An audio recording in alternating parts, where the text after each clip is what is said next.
Greetings and welcome to Precious Blood Renewal Center as we continue our contemplative journey through Lent. The last couple of weeks, we reflected on embracing the crosses in our lives as a path to the new life offered in the resurrection. This truth stands at the heart of my spirituality. When I was introduced to Precious Blood spirituality, a new dimension enriched my perspective. 11 years ago, I was asked to deliver a reflection at a Mass at the Precious Blood Provincial Assembly. My meditation was centered on a question that Jesus posed to his disciples, and I believe directs to us today. Can you drink the cup? I asked the question, well, what's in it? I'll share my prayerful reflection and allow you time when I'm finished to journal your responses to the questions I pose. I concluded that when I look into the cup of his most precious blood, I see the personal struggles that have challenged me: abuse, shattered dreams, destruction, goodbyes, and the loss of loved ones.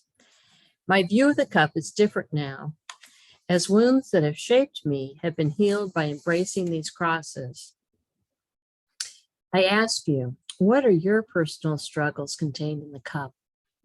The cup also contains all the things that helped us during times of distress.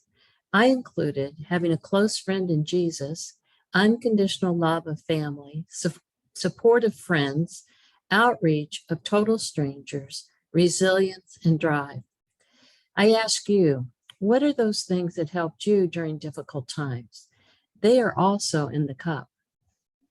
I went on to say that the cup becomes sweeter when the fruits of truly embracing the crosses in our lives are added, among which for me are forgiveness, reconciliation, compassion, empowerment, new dreams, and a deep passion for Christ and those that live on the margins. What fruits have you reaped by embracing the crosses in your life? I then looked at where those fruits led me, as they too are in the cup.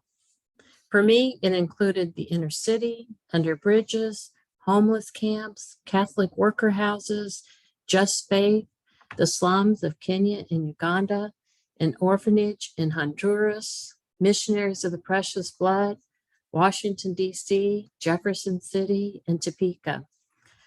Where have the fruits of embracing the cross led you?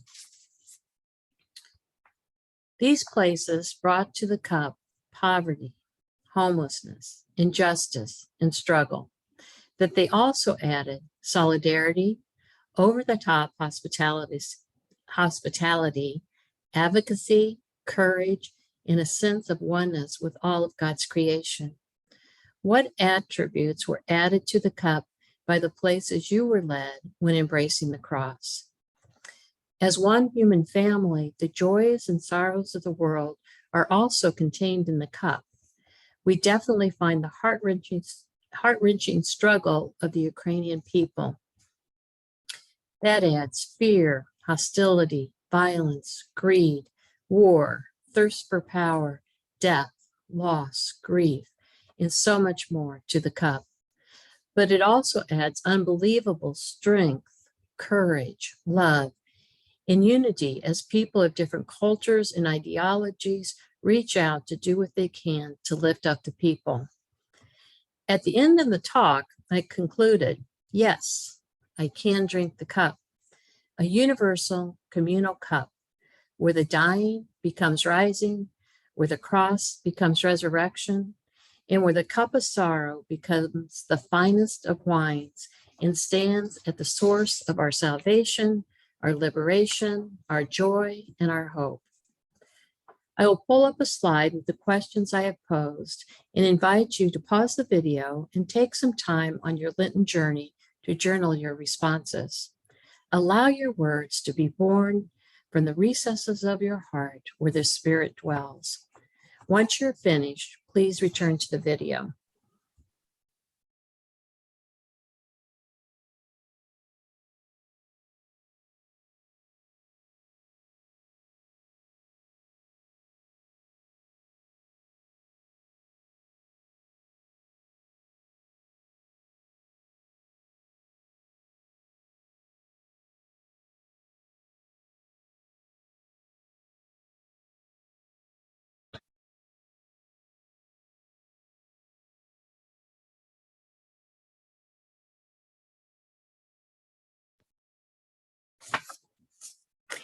I look forward to being with you next week as we continue our contemplative journey through Lent. If you're looking for heartfelt Stations of the Cross, look no further.